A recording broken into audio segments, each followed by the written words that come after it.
إجراءات ثانية اتخذوها بفترة الوحدة.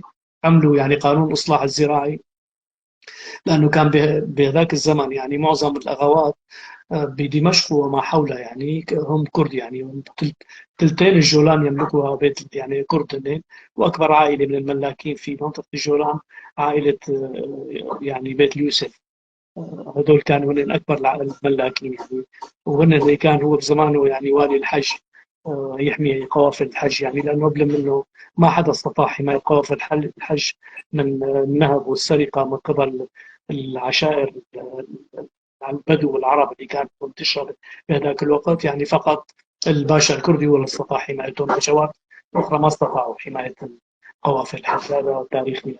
وطبعا اخذوا الاملاك تبعهم، استملكتها الدوله استملاك عام ورفعوا ايدهم عنها.